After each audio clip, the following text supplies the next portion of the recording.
in the muscles and in the liver as a way of actually getting the appropriate carbohydrates that it needs, because we need more than 20 grams.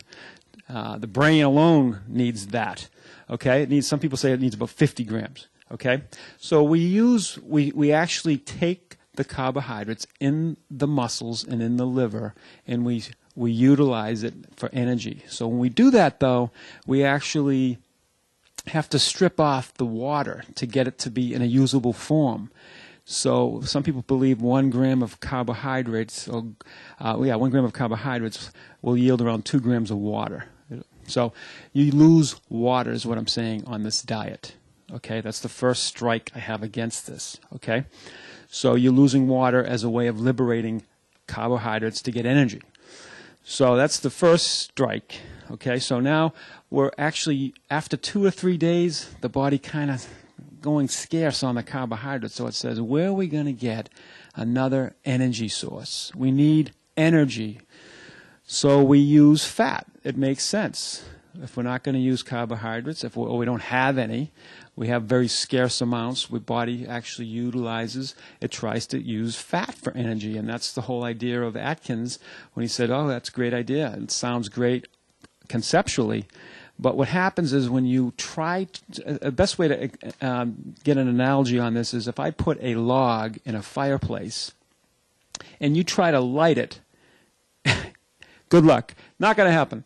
So basically you need kindling wood.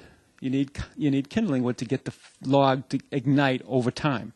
So in this case, in this sort of scenario with the body, the carbohydrates is like the kindling wood and the fat is like the log. So it takes some kindling wood in terms of carbohydrates to get that fat to be ignited. So if there's no kindling wood or carbohydrates, now the body's saying, I'm trying to break this fat down, but I'm not doing a very good job. It breaks it down, but it breaks it down incompletely. And that incomplete breakdown of fat causes what we call ketone bodies to sort of float around in the body. And that has been shown, I have to give this credit to Dr. Atkins, is that it does decrease appetite, okay, ketone bodies.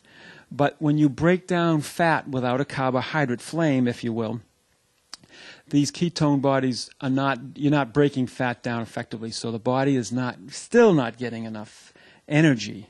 So the next step is that it's going to break down what? We said we had 3 forms of energy, or 3 macronutrients. We have carbohydrate, fats, and now protein. Where does the body get its protein from? Gets it from the muscle. We're now catabolizing our own tissue. And now what happens when we actually turn protein, and the body can do this, the body can turn protein into carbohydrates. It's a long term, it's called gluconeogenesis. And what happens when it does that, a term that I have to introduce here, it's called deamination. When that happens, we have to actually strip off the nitrogen, and by doing that we lose water again because there's no nitrogen in carbohydrates. So basically we have to strip off the nitrogen, and in doing that we lose water.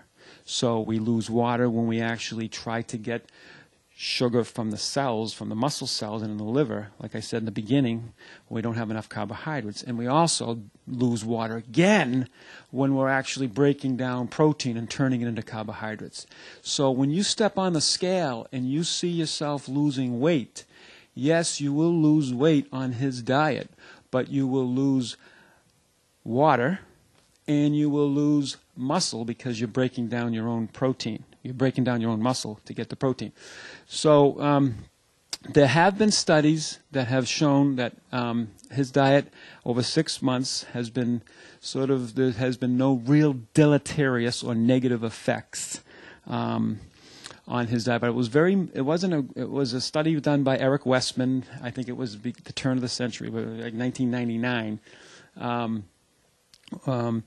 That they did it, and they found that they actually lowered triglycerides on his diet, but they didn't also, when they talked about it on TV shows, they didn't mention that these people were getting supplements of fish oils, which lowers triglycerides.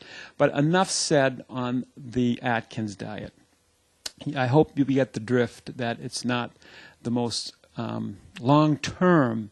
It's not really a good diet to follow because you're losing muscle, you're losing water. Okay, I think the best approach for diet, and most of the research that I've done, I had to do a project when I was at UMass, and for my bachelor's degree for exercise physiology, and I decided to do a paper on, it's a mouthful, resistance training in conjunction with restricted caloric intake and controlling obesity. Mouthful. Basically what I was trying to say is, can you lose weight by just dieting and doing strength training?